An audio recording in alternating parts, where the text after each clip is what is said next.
That $700,000 will never be there again. Over the phone, my mother-in-law's voice was brimming with contentment. I've relocated everything already. Think of it as recompense for enduring you for the past 8 years. I was standing in my kitchen, looking at my refrigerator's family photo. My parents' final photo taken prior to the accident. At the age of 32, I discovered that my mother-in-law had recently embezzled my parents' entire life savings. My name is Sophie Anderson. What did you just say? My hands were shaking, but I was able to maintain a calm voice. The shadows formed by the early sun streaming through my kitchen window felt suddenly too heavy and black. Diana scoffed. Oh, dumb act surprised, the joint account of your parents, which you have been assiduously protecting since their accident. Last month, I discovered the documents in Michael's office. It was nearly too simple to be included as a signatory. Your spouse ought to exercise greater caution when handling crucial documents. I felt sick to my stomach. My husband, Michael, had assisted me in managing my parents' estate following the car accident 2 years prior, so he had access to their account details. In order to support scholarships at the nearby high school, where my mom had taught for 20 years, we kept the account open and used the interest. Diana, that money was meant for. For what? She interrupted me. A few pitiful scholarships? I have a far better investment offer, please. You're not even their biological daughter, however. You were adopted by them. Do you recall? Instead of the adopted child, that money ought to go to a biological family member. She would play that card, of course.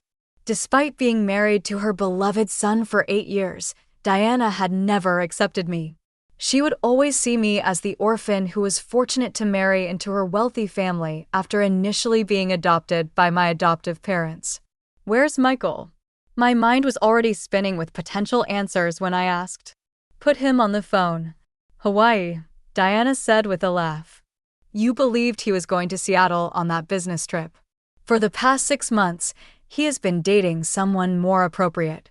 I simply believed that you ought to be aware of everything at once. Think of it as my present to you. The reality. The room whirled a little. Michael was with another person in Hawaii. With whitened knuckles, I held onto the kitchen counter. You're lying. But if you don't believe me, look at his credit card statements. I guess you might be struggling financially right now. Her chuckle irritated my ears like acid. I must leave. This is my yoga teacher. Don't even attempt anything. The funds have already been transferred across multiple accounts. It will never be seen again. The line went dead. I stood there for a moment, letting the magnitude of what had just happened wash over me. Then something shifted inside. A clarity I hadn't felt since my parents' accident settled over me. Diana had no idea what she'd just done or who she was dealing with. I walked to my home office, my heels clicking against the hardwood floors with purpose. Opening my laptop, I pulled up my emails from 6 months ago. There it was, the correspondence with Mr. Patterson, my parents' longtime financial advisor. Diana wasn't the only one who'd been making moves with the account. Harrison and Patterson Financial Services. This is Jessica speaking. Hi, Jessica. This is Sophie Anderson. I need to speak with James Patterson immediately. It's an emergency. 5 minutes later, Mr. Patterson's familiar voice came through. Sophie, what's wrong? Deanna Williams just called to inform me she's emptied my parents' account. She claimed she was added as a signatory. There was a pause, then what sounded like typing. When did she say this happened? She found the paperwork last month. Apparently. I took a deep breath. But that's not possible, is it? Not with what we set up. No. Mr. Patterson's voice was firm. It's not. After you came to me with concerns about unauthorized access attempts 6 months ago, we moved the actual funds to a new secure account. What Diana accessed was the dummy account we left as a precaution. The real money is safe. Sophie, relief flooded through me, quickly followed by a grim satisfaction. And everything was logged. Every attempt, every transfer, every call she made to the bank. The fraud department has been monitoring since the first red flag. Would you like me to contact them now? I thought about Diana, probably sitting in her luxury apartment, feeling smug about what she'd just done. About Michael, apparently in Hawaii with someone else, having no idea what his mother had just set in motion. Yes, I said, my voice steady. And please send me copies of everything. All the documentation, all the attempts, everything. It's time Diana learned what happens when you mess with the wrong family. I'll have it all to you within the hour. And Sophie, Mr. Patterson paused. Your parents would be proud of how you're handling this. After hanging up, I sat at my desk, opening a new folder on my laptop. Years of working in cybersecurity had taught me the importance of documentation, of always being one step ahead. Diana thought she was dealing with a quiet, accommodating daughter-in-law who always kept the peace at family gatherings. She had no idea that I'd been watching, waiting, documenting every subtle threat, every attempted manipulation. My phone buzzed. A text from Diana. Don't bother calling Michael. He won't believe you anyway. He knows what kind of person you really are. I smiled, thinking of the detailed records Mr. Patterson would be sending over. But Hannah was right about one thing. Michael would soon know exactly what kind of person I was. And his mother was about to learn that the daughter of Claire Iyer and Thomas Anderson, adopted or not, was nobody's victim. Opening my email, I saw Mr. Patterson's files already arriving. Each document was another nail in Diana's coffin. Attempted access logs, recorded phone calls, forged signature attempts. She hadn't just tried to steal from me. She'd left a trail of evidence that would destroy her carefully curated image of respectability. I thought about my parents, about their belief in education and giving back to the community. The scholarships their money funded weren't just about helping students. They were about continuing their legacy of making a difference in people's lives. Diana hadn't just attempted to steal money. She tried to erase their impact on the world. As I began organizing the evidence, my phone buzzed again. This time, it was an email from the bank's fraud department requesting an immediate meeting. Perfect. Looking at my parents' photo on my desk, I felt a sense of calm purpose. Diana thought she'd won, thought she'd finally put me in my place. She had no idea what was coming. The bank's fraud investigation team didn't waste any time. Within 3 hours of Diana's gloating phone call, I sat in a sleek conference room at First National Bank, facing 2 investigators and the bank's legal counsel. The evidence spread across the table told a story that even I hadn't fully appreciated until now. Mrs. Anderson, Sarah Chin, the lead investigator, gestured to the documents before us. What we're seeing here isn't just attempted theft. Your mother-in-law created an elaborate scheme involving multiple forged documents, falsified identifications, and attempted wire transfers to offshore accounts. I nodded, taking in the scope of Diana's deception. When did it start? Our records show the first attempt was made approximately 8 months ago, Sarah replied, pulling out a timeline. She tried to add herself as a signatory using what appears to be her husband's forged signature. When that failed, she attempted multiple times using different approaches. The legal counsel, Mr. Rodriguez, cleared his throat. What's particularly concerning is the level of premeditation. Mrs. Williams made calls to several bank branches, each time presenting herself differently. Sometimes as your family's financial advisor, other times claiming to be acting on your behalf. As they walked me through the evidence, my phone kept buzzing with texts from Diana, each one more smug than the last. Hope you're not too upset about the money. Maybe this will teach you to know your place. Michael always said you were too attached to your adopted parents' things. Don't worry, I'll make sure the money stays in the real family. I silenced my phone, focusing instead on the task at hand. What are our next steps? I asked. Sarah leaned forward, her expression serious. We've already frozen all associated accounts and flagged Mrs. Williams in the banking system. The next step is filing formal charges. Are you prepared to move forward with that? I thought about Diana's years of subtle cruelty, her constant reminders that I wasn't real family, her manipulation of Michael. Yes, I said firmly. I want to press charges. Just then, my phone lit up with a call from Michael. I excused myself and stepped into the hallway. Sophie, what the hell is going on? Michael's voice was tight with anger. Mom just called me saying the bank froze her accounts. What did you do? I closed my eyes, studying myself. Where are you, Michael? What do you mean? I'm in Seattle for. Stop lying, I cut him off. I know you're in Hawaii. I know about the affair, and I know what your mother tried to do. There was a long pause. Sophie, listen. No, you listen, I interrupted. Your mother tried to steal $700,000 from my parents' memorial scholarship fund. She forged documents, created fake IDs, and attempted multiple fraudulent transfers. Everything was documented. Everything was recorded. So before you defend her, you might want to see the evidence for yourself. There was another pause, longer this time. When he spoke again, his voice was different. What do you want? I want you to come home and face what you've both done. The bank's fraud department and their legal team are involved now. This isn't going away.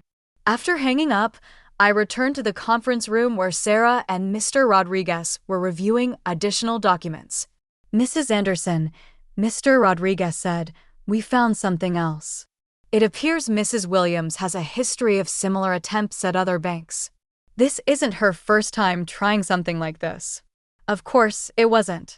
Diana had always lived beyond her means, always had some new investment scheme or business opportunity. I'd never imagined she'd go this far, though.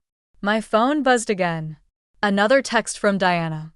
Michael will never believe you over his own mother. You're nothing but an orphan playing house. I showed the message to Sarah, who added it to their growing file of evidence. This will help establish pattern and intent, she explained.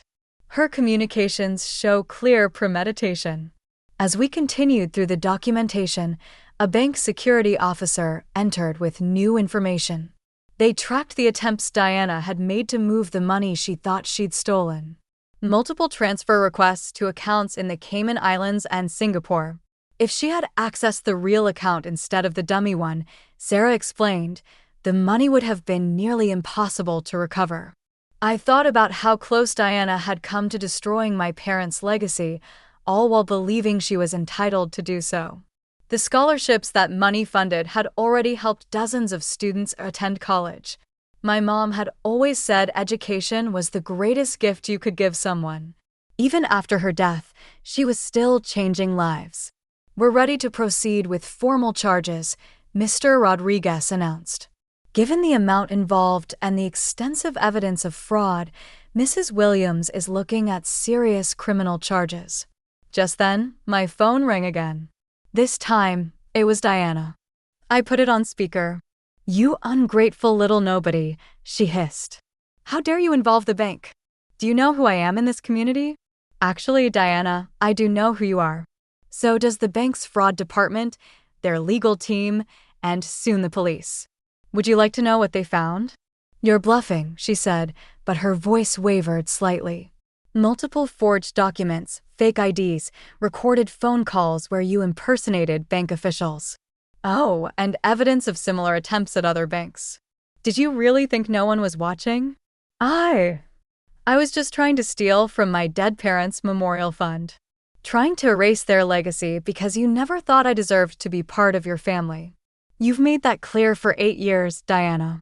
But this time, you went too far. There was a long silence. When Diana spoke again, her voice was different.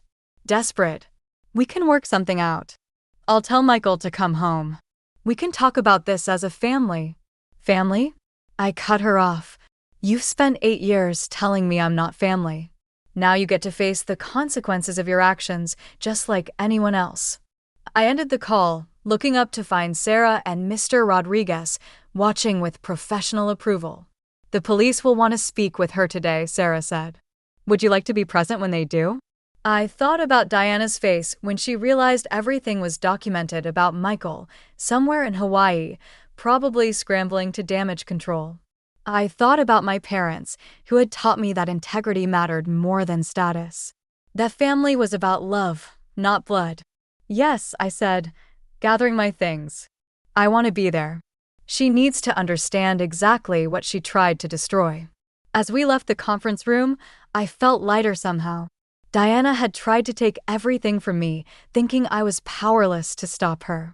Instead, she'd given me the opportunity to stand up not just for myself, but for everything my parents had believed in. The real money was safe. The scholarships would continue. And Diana was about to learn that underestimating me was the biggest mistake she ever made. The police arrived at Diana's luxury apartment building just as the afternoon sun cast long shadows across the manicured lawns.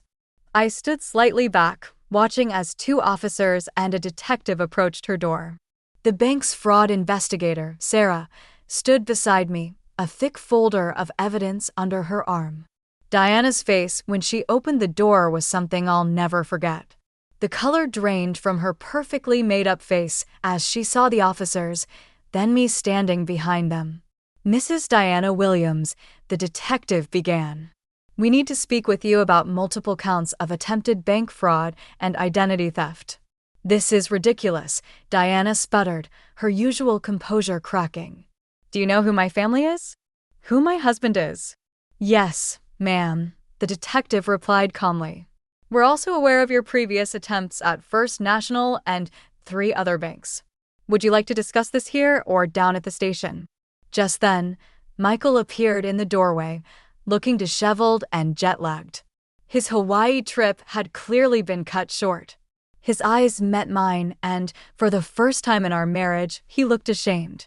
"Sophie," he started, but I held up my hand. "Save it, Michael. The detective here has some questions for both of you about forged signatures and fake IDs."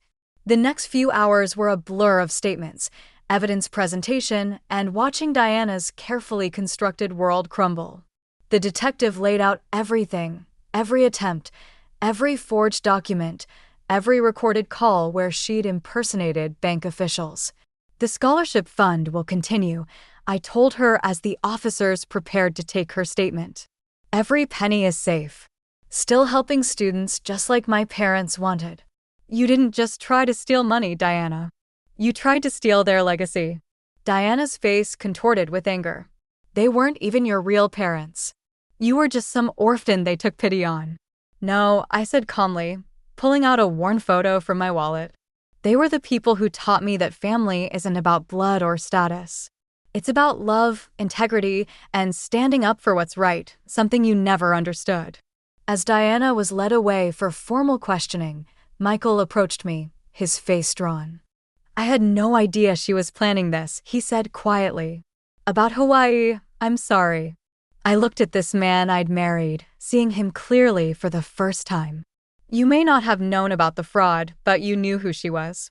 You knew how she treated me, how she talked about my parents. You just chose to ignore it." "What happens now?" he asked, his voice small. "Now I continue my parents' legacy. The scholarships will go on helping students achieve their dreams.